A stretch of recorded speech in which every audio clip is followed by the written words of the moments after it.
গত জুমায় আমরা কিয়ামত সম্পর্কে আলোচনা করতেছিলাম, অর্থাৎ হাসরের মাঠে আমাদের কি পরিস্থিতি হবে সেই বিষয় সম্পর্কে আমরা আলোচনা করতেছিলাম। হাদিস শরীফের মধ্যে এসেছেন যেখানে আমরা মানুষগুলো যখন কিয়ামতের মাঠে উপস্থিত হয়ে যাব, আল্লাহ পাক কিয়ামতের বিচার কার্যালয় যখন সংগঠিত করবেন, তখন আমরা চতুর্দিকে দৌড়াদৌড়ি করতে থাকবো। কোথায় গেলে আমরা একটু বিচার পাই, মানে কোথায় গেলে আমাদের বিচারের কার্যক্রমটা আমরা তাড়াতাড়ি সম্পন্ন করবো, এটার জন্য আমরা সবাই স্থির থাকবো, দৌড়াদৌড়ি করতে থাকবো। এবার আমরা সবাই ওখানে আলোচনা করে পরামর্শ করে এই মানুষগুলো সবাই মিলে প্রথমে হযরত আদম আলাইহিস সালাতু ওয়াস সালামের কাছে যাব।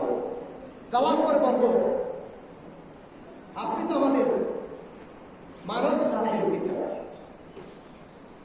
আপনাকে আউয়ালুন নাস বলা হয়, প্রথম মানুষ বলা হয়।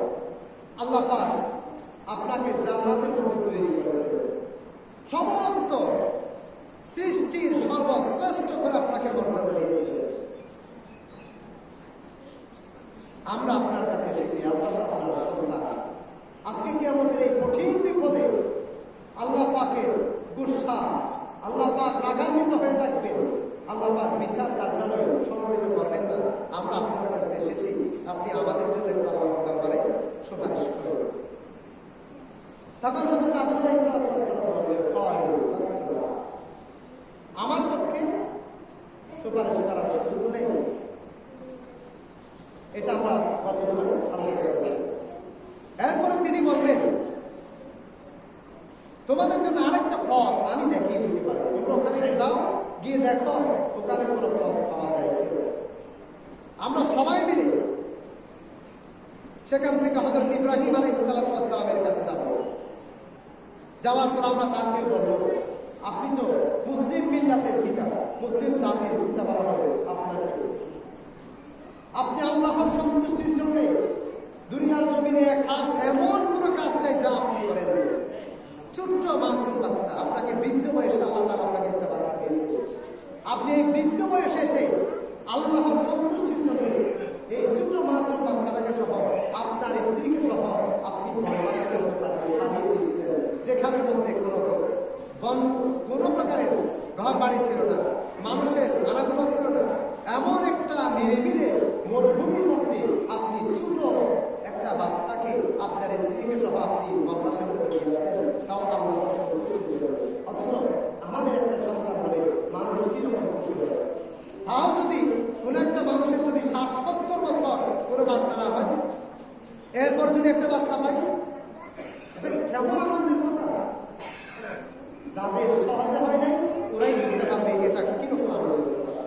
ওই মুহূর্তে এবার বাচ্চাটাকে যদি বলে মরুভূমিতে রেখে দিয়েছে, যেখানে খাবারের ব্যবস্থা নেই, গাছপালার ব্যবস্থা নেই, পানির ব্যবস্থা নেই, মানুষের আনাগোনা নাই, তাও এমন একটি জায়গায় তিনি নিয়ে আসলেন। আমরা সকলে এগিয়ে বলবো, হবে ইব্রাহিম নবী, আপনি তো সেই নবী, আপনাকে খলিলুর রহমান বলা হয়, আপনি তো রহমানের খলিল, আপনি তো আল্লাহর সন্তুষ্টির জন্য জীবনের সব কিছু ত্যাগ করেছেন। আজকে আমরা কঠিন বিপদের মধ্যে পড়ে গেলাম, আপনি একটু আল্লাহর দরবারে সুপারিশ করেন, আল্লাহ পাক যেন আমাদের বিচার কার্যক্রমটা অনুষ্ঠিত করে। এরপরে আল্লাহ পাক আমাদেরকে একটা ফয়সালা করে দিবেন। তিনি চুপ হয়ে থাকবেন, কোনো কথা বলবেন। আবার মানুষ গুরু ডাক দিয়ে বলবেন, আবু ইব্রাহিম নবী শুধুমাত্র এখানে সমাপ্ত নয়। নমরুদ বাহিনী যখন আপনাকে আগুনে দেওয়ার জন্য প্রস্তুত হয়ে গিয়েছিল, নমরুদ বাহিনী যখন তাদের কুণ্ডলী তৈরি করলো, আগুনের কুণ্ডলী তৈরি করলো আপনাকে আগুনের মধ্যে দেওয়ার জন্য, কিতাবের মধ্যে এসেছেন, তাফসীরের মধ্যে এসেছেন, প্রায় 3 মাস ধরে লাকড়ির ব্যবস্থা করেছেন, চতুর্দিকে প্রায় 30 হাত করে একটা ওয়াল করেছে। এরপরে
পরে যখন হযরত ইব্রাহিম আলাইহিস সালামকে নমরুদ তার ওই আগুনের কুণ্ডলীর মধ্যে ফেলে দিলেন, দীর্ঘ ঘটনার সঙ্গে যখন আগুনের মধ্যে ফেলে দিলেন, সাথে সাথে আমার রবের উপরে এসে গেল, ইয়া নারু কুনি বারদাও ওয়া সালামুন আলা ইব্রাহিম। হে আগুন, আমার ইব্রাহিমের জন্য তুমি আরাম হয়ে যাবে। আরাম মানে কি? যেটা গরম নয়, ঠান্ডা হবে। যদি বলতো হে আগুন তুমি ঠান্ডা হয়ে যাবে, তাহলে সেটা বরফের মতো হয়ে যেতে পারতো। বরফও কিন্তু কষ্ট করে। দেখেন, ঠান্ডা হয়ে যেতে পারছে। আমরা সেখানে গিয়ে বলবো আপনি তো সেই নবী যার জন্য আমার রব আগুনও আরাম করে দিয়েছে, আপনি একটু আমার রবের কাছে বলেন না আমাদের আজকের বিচারটা যেন হয়ে যাবে। ইব্রাহিম আলাইহিস সালাম ঠিক আছে। আবার আমরা সবাই মিলে স্মরণ করে দিয়ে বলবো, ওগো ইব্রাহিম নবী, আমরা হযরত আদম আলাইহিস সালামের কাছে গিয়েছিলাম, তিনি আমাদের জন্য কোনো কথা বলেন নাই। তিনি বলেছেন তিনি আমাদের জন্য কোনো সুপারিশ করতে পারবেন না, এমন করে আমাদেরকে ঘোষণা করবেন। তিনি আমাদেরকে বললেন ফায়াকুলু লাস্তুলাহা, তার পক্ষে আমাদের জন্য কিছু করা সম্ভব নয়। আবু ইব্রাহিম নবী আপনার কাছে এসেছি, আপনি তো সেই নবী, আপনাকে তো খলিলুর রহমান বলা হবে, আপনাকে তো রহমান বলা হবে। আবু ইব্রাহিম নবী রে, আল্লাহ করে দরবারে একটু সুপারিশ করে, আল্লাহ রাব্বুল আলামিন যেন আমাদের জন্য একটু সুপারিশের ব্যবস্থা করে। আজকে যেন আমার আল্লাহ তাআলা বিচার দিবসটা যেন তাড়াতাড়ি সংগঠিত করে। তারপরও তিনি চুপ। আমরা মানুষগুলো আবার স্মরণ করিয়ে দিয়ে বলবো, আবু ইব্রাহিম নবী, আল্লাহ দরবারে আপনি একটু ফরিয়াদ করে আমার আল্লাহ তাআলা যেন তাড়াতাড়ি বিচারটা সংগঠিত করে। আপনি তো সেই নবী, আপনার ছোট বাচ্চাকে যখন আপনি বনবাসে দিয়ে দিলেন, আবার সেই বাচ্চা যখন যখন সামান্য কথা বলতে পারে, সেই মুহূর্তে আপনি আল্লাহর জন্য আপনার বাচ্চাকে কুরবানি দেওয়ার জন্য সম্মানিত হাজির, এখান থেকে একটা জিনিস লক্ষ্য করুন, আল্লাহর হুকুম যখন এসে যায়, কিসের বাবা, কিসের মা, কিসের সন্তান, কিসের পাড়া প্রতিবেশী, এইগুলোর দিকে তাকানোর কোনো সুযোগ থাকবে না, শুধুমাত্র থাকবে মহান রব্বুল আলামিনের সন্তুষ্টি। ইব্রাহিম আলাইহিস সালামের ছেলে যখন 10-12 বছর কিংবা আরো ছোট, যখন তিনি কথা বলতে জানেন, সামান্য সময় আর বড় করে ডাকতে জানেন, অথবা 7-8 বছরের বড় হয়, আল্লাহ পাক হুকুম করলেন, ওগো ইব্রাহিম নবী, তুমি তোমার সন্তানকে কোরবানি দিয়ে দাও, আল্লাহর সন্তুষ্টির জন্য। এবার আপনি দেখেন যে আপনার সন্তান সুস্থ হয়ে গেলে সন্তানের জন্য আমরা আপনারা কিরকম পাগল হয়ে যায়। তাও যদি সন্তান এমন হয়, আপনি বাজার থেকে আসতেছেন, সন্তান যদি একটা কথা বলতে পারে, সামান্য হেঁটে হেঁটে ঘর থেকে যদি বাহির হয়ে আপনি রাখতে যাবে, সেই মুহূর্তে সন্তানের জন্য, ছেলে মেয়ের জন্য সন্তান যদি একবার বাবা বলে ডাক দেয়, মা বাবার কলিজাটা ঠান্ডা হয়ে যায়। হাজার পরিশ্রম করার পরেও যে মা বাবার কলিজাটা শান্ত হয়ে যায় একবার বাবা ডাক, সেই মুহূর্তে আর এখানে ঘটনা ছিল, যে সন্তানটাকে ছোট কাল থেকে বাহিরে রাখতে হয়েছে, বনবাসের মধ্যে রাখতে হয়েছে, দেখার সুযোগ হয় নাই, লালন পালন করার সুযোগ হয় নাই, ছোট মাসুম বাচ্চার হক আদায় করার সুযোগ হয় নাই। আবার সেই সন্তানকে আল্লাহ রাব্বুল আলামিনের সন্তুষ্টির জন্য হযরত ইব্রাহিম আলাইহিস সালাম তার জন্য তিনি প্রস্তুত হয়ে গেলেন। আমরা স্মরণ করি দিয়ে বলবো, ওগো ইব্রাহিম নবী, আপনি তো সেই নবী, আল্লাহর সন্তুষ্টির জন্য সবকিছু করেছেন। আসেন না আজকে কঠিন মুসিবতের মধ্যে পড়ে গেল, আহারে চতুর্দিকে চতুর্দিকে একটা অশান্তি পরিস্থিতি তৈরি হয়ে গেল। আমাদের জন্য একটা আল্লাহর সুপারিশ করেন। একদম তিনিও কথা বলবেন না। কিছুক্ষণ পরে হযরত ইব্রাহিম আলাইহিস সালাম কোন কথা না বলে তিনি বলবে, আমার পক্ষেও আজকে কিছু করার সুযোগ নেই। এত কিছু করেছে, তিনি বলবে আমার পক্ষে কিছু করার সুযোগ নেই। আর আমরা মানুষগুলো নামাজের ঠিক নাই, কথার ঠিক নাই, জবানের ঠিক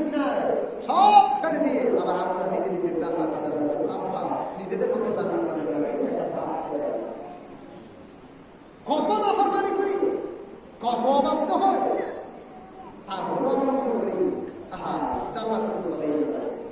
হ্যাঁ, আল্লাহ পাক বলেছে লা তাকনাতু মির রাহমাতিল্লাহ। বান্দা নৈরাশ হয়ে যাবে, আমার রহমত থেকে নিরাশ হবে। তুমি অপরাধ করেছো, অন্যায় করেছো, জুলুম করেছো, অত্যাচার করেছো, হাজার রকমের অপরাধ করেছো। এবার রাত্রে বেশি আমি রবের দরবারে সিজদা দিয়ে আমি রবকে ডাকবো, চোখের পানি ফেলে দেবো, আমি রব তোমাদের জীবনের সমস্ত গুণাগুলো মুহূর্তের মধ্যেই মাফ করে দেবো। উচ্চ আওয়াজে বলুন সুবহানাল্লাহ। তো কেমন রব? অথচ কিয়ামতের মাঠে নবীরা কথা বলবেন না। এবার দেখেন হযরত ইব্রাহিম আলাইহিস সালাতু ওয়াস সালাম তিনি বলবেন ক্বালু লাস্তু লাহা, আমার পক্ষে কোনো কিছু করা সম্ভব নয়, কিছু চুপ হয়ে যাবে। ওয়ালাকিন আলাইকুম বিমূসা, তিনি আমাদেরকে বলবেন ও আমার রূহানি সন্তানেরা রে, ভালো করে শোনো, আমি কিছু করতে না পারলে তোমাদেরকে একটা পথ আমি দেখিয়ে দিতে পারি, তোমরা ওই রাস্তা পর্যন্ত হেঁটে দেখো, ওখানে যাওয়ার পরে হয়তো তোমাদের জন্য একটা ভালো ফল আসবে। তিনি বলবেন ওয়ালাকিন আলাইকুম বিমূসা, তোমরা একটা কাজ করো, সবাই মিলে হযরত মূসা আলাইহিস সালামের কাছে যাবে। কেন যাবে? সেটা বলবে। কেন তার কাছে যাবেন? তিনি বলেন ফাইন্নাহু কালিমুল্লাহ, তিনি কালিমুল্লাহ, আল্লাহর সাথে কথা বলবেন। হযরত মূসা আলাইহিস সালাম বেশি বেশি আল্লাহর সাথে কথা বলবেন, প্রতি মুহূর্তে মুহূর্তে তিনি আল্লাহর সাথে সরাসরি কথা বলবেন। আল্লাহ পাক তাকে সেই ক্ষমতা দিয়েছিলেন। বড় একটা সুবহানাল্লাহ। এখন আমরা সবাই মিলে তার কাছে যাব। ফায়াতুনা মূসা, সবাই মিলে হযরত মূসা আলাইহিস সালাতু ওয়াস সালামের কাছে যাব। যাওয়ার পর বলবো আবু মূসা আলাইহিস সালাতু ওয়াস সালাম, আমরা হযরত আদম আলাইহিস সালাতু ওয়াস সালামের কাছে গেলাম। তিনি বললেন ফায়াকুলু লাস্তু লাহা, আমার পক্ষে কিছু করা সম্ভব নয়। এরপর হযরত ইব্রাহিম আলাইহিস সালাতু ওয়াস সালামের কাছে গেলেন। তিনিও বললেন ফায়াকুলু লাস্তু লাহা, আমার পক্ষে কিছু করা সম্ভব নয়। এরপরে আমাদেরকে হযরত ইব্রাহিম আলাইহিস সালাতু ওয়াস সালাম আপনার কাছে পৌঁছালেন, আপনার পথ দেখিয়ে দিলেন, আপনার কাছে আমরা অসহায় হয়ে আসলাম, একটু আমাদের জন্য দেখা যাবে তিনিও চুপ হয়ে গেলেন, কোনো কথা বলবেন না, কোনো কথা তিনি বলবেন না। আবার মানুষগুলো তাকে সবাই স্মরণ করে আল্লাহ রাব্বুল আলামিন আপনাকে ক্ষমতা দিয়েছিল, আল্লাহ রাব্বুল আলামিন আপনাকে হাজার রকমের ক্ষমতা দিয়েছিল, আপনাকে আল্লাহ ইসলামের মর্যাদা দিয়েছিল, যে লাঠি দ্বারা আপনি অনেক কাজ করতে পারতেন। এমনকি ফেরাউনের কবর থেকে বাঁচানোর জন্য আপনার লাঠি ব্যবহার করার পরে আপনি নীল নদের মাঝখানে রাস্তা তৈরি করে ফেললেন। সেই রকম একজন নবী একটু আমাদের জন্য আল্লাহর দরবারে সুপারিশ করুন, কারণ আল্লাহর সাথে আপনি প্রচুর পরিমাণ কথা বলতেন। একটু দয়া করে মেহেরবানি করে আমাদের জন্য আল্লাহর দরবারে একটু সুপারিশ করেন। আল্লাহ রাব্বুল আলামিন যদি আজকে এই হাসরের ময়দানে যদি আমাদের বিচার কার্যাবলী সমাপ্ত করে, তাহলে আমাদের জন্য একটু রেহাই হয়ে যাবে। তারপরে তিনিও কোনো কথা বলবেন না, কিছুক্ষণ পরে তিনিও বলবেন আমার পক্ষেও আজকের এমন কঠিন মুসিবতের মধ্যে সুপারিশ করার সুযোগ হবে না। এবার দেখেন হযরত আদম আলাইহিস সালাম তিনি বলেন আমি কিছুই করতে পারবো না। হযরত ইব্রাহিম আলাইহিস সালাম যদি বলে আমি তোমাদের জন্য কিছুই করতে পারবো না। হযরত মূসা আলাইহিস সালাম যদি বলে যে মূসা নবী আল্লাহর সাথে কথা বলতেন, প্রচুর পরিমাণ আল্লাহর সাথে কথা বলতেন, তিনিও বলতেন কিয়ামতের মাঠে ফায়াকুলু লাস্তু লাহা, আমার পক্ষে কিছু করা সম্ভব নয়। আমাদের কি অবস্থা হবে? যাবো কোথায়? মানুষগুলো অস্থির হয়ে যাবে, পাগল পাড়া হয়ে যাবে। তখন হযরত মূসা আলাইহিস সালাম বলবে ওয়ালাকিন আলাইকুম বিঈসা রূহিয়া, তোমরা একটা কাজ করো, তোমরা ঈসা রূহুল্লাহর কাছে যাও, কারণ ঈসাকে আল্লাহর রূহ বলা হয়। তোমরা একটা কাজ করো, তার কাছে যাও, হয়তো তিনি তোমাদের জন্য একটা ব্যবস্থা করে দিতে পারেন। এবার আমরা সবাই মিলে হযরত ঈসা আলাইহিস সালামের কাছে গিয়ে হাজির হয়ে যাবো। সেখানে বলবো ঈসা নবী আমরা তো এই পর্যন্ত করে এসেছি। হযরত আদম আলাইহিস সালাম থেকে হযরত মূসা আলাইহিস সালাম পর্যন্ত আসলাম, কেউ আমাদের জন্য সুপারিশ করবে না। আপনার কাছে আসলাম, আপনি একটু আল্লাহর দরবারে আমাদের জন্য সুপারিশ করুন, আমরা যেন আল্লাহ পাক যেন আমাদের বিচার কার্যটা সমাপ্ত করে দেন। হযরত ঈসা আলাইহিস সালাম দেখা যাবে তিনিও চুপ হয়ে রইলেন। এবার মানুষগুলো স্থিরতা পালন করবে, মানুষগুলো স্থির হয়ে যাবে, কোথায় যাবে, কোথায় যাবে। হযরত ঈসা আলাইহিস সালামের কাছে কি বলবো, আল্লাহ রাব্বুল আলামিন দুনিয়ার জমিনে আপনাকে প্রেরণ করেছে, বাবা ছাড়া সন্তান হিসেবে আল্লাহ পাক আপনাকে দুনিয়ার জমিনে পাঠিয়েছে। আল্লাহ পাক আপনাকে এমন কুদরতের মাধ্যমে পাঠাইলো, বাবা ঈসা নবী দয়া করে মেহেরবানি করে আমাদের কঠিন অবস্থাগুলো দেখে আল্লাহ রাব্বুল আলামিনের কাছে আপনি আমাদের জন্য সুপারিশ করুন। হযরত ঈসা আলাইহিস সালাম কোনো কথা বলবে না, তিনিও চুপ হয়ে রইলেন। মানুষগুলো বলবে, বাবা ঈসা নবী আল্লাহ পাক আপনাকে এমন মুজিজা দিয়েছিল, আপনি অন্ধ মানুষের কপালে ঝুঁকিয়ে যদি হাত তুলে দিতেন, অন্ধ মানুষগুলো সাথে সাথে তার দৃষ্টি শক্তি ফিরে গেছে। আল্লাহ পাক আপনাকে এমন মুজিজা দান করেছেন, কুষ্ঠরোগীর শরীরের মধ্যে যদি আপনি হাত বুলিয়ে দিতেন, কুষ্ঠরোগীর সাথে সাথে ভালো হয়ে যেত। বাবা ঈসা নবী আমাদের জন্য আপনার দরবারে সুপারিশ করুন। আবার দেখা যাবে হযরত ঈসা আলাইহিস সালাম তিনি কথা বলবেন না, তিনি হচ্ছেন তিনি বলবে সুপারিশ করার মতো ক্ষমতা আমার কাছে নেই, কারণ আল্লাহ তাআলার দরবারে যা কিছু চাওয়া আবার মানুষগুলো অস্থিরতা পালন করবে, মানুষগুলো পাগল করা হয়ে যাবে, কোথায় যাব, কোথায় গেলে আমার আল্লাহ তাআলা আমাদের বিচার কার্যটা সংগঠিত করবে। আর হযরত ঈসা আলাইহিস সালাম তিনি বলবেন, যখন তিনিও বলবেন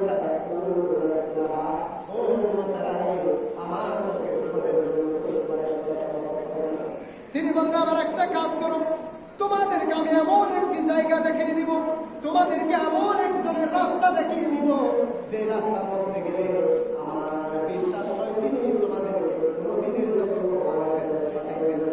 হযরত ঈসা আলাইহিস সালাম আবার ডাক দিয়ে বলবে, ওয়ালাকিন আলাইকুম বিমুহাম্মাদ। তিনি ডাক দিয়ে বলবেন, উম্মতেরা রে, একটা জায়গার মধ্যে চলে যাও, ওই জায়গাটা তোমরা সবাই মিলে শেষ জামানার নবী মুহাম্মদুর রাসূলুল্লাহ সাল্লাল্লাহু আলাইহি ওয়াসাল্লামের দরবারে গিয়ে হাজির হয়ে যাও।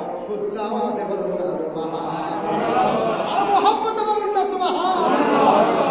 তিনি বলবেন, হযরত আদম আলাইহিস সালাম থেকে আমি ঈসা রূহুল্লাহ পর্যন্ত তোমরা এসেছো, আমরা কিছু করতে পারি নাই, তবে আমি এমন একটা পথ দেখিয়ে দিব যেখানে গেলে অবশ্যই তোমরা একটা পথ, একটা ব্যবস্থা, একটা পদ্ধতি তোমাদের জন্য হয়ে যাবে, সেটা হচ্ছে নবী মুহাম্মদুর রাসূলুল্লাহ আওয়াজ দিয়ে বলুন সাল্লাল্লাহু আলাইহি ওয়াসাল্লাম। এবার আমরা সবাই যখন নবী মুহাম্মদুর রাসূলুল্লাহ সাল্লাল্লাহু আলাইহি ওয়াসাল্লামের কাছে গিয়ে হাজির হয়ে যাব, আয়াতুনি ফাকুলু আনা লাহা, আমাদেরকে যখন আমার রাসূল দেখবে, এখানে আমরা বলতে শুধু আমার রাসূলের উম্মত নয়, হযরত আদম আলাইহিস সালাম থেকে কিয়ামতের মুহূর্ত পর্যন্ত যে একজন ইমানদার থাকবে, সকলের জন্য আমার আল্লাহ সুবহানাহু ওয়া তাআলার রাসূল আমাদেরকে দেখলে দেখার সাথে সাথে ডাক দিয়ে বলবে, উম্মত এতক্ষণ পর্যন্ত তোমরা কোথায় ছিলে? আমি তো তোমাদেরকেই খুঁজে বেড়াচ্ছি, কোথায় ছিলে? আমরা দৌড়াদৌড়ি করতেছি সঠিক পথে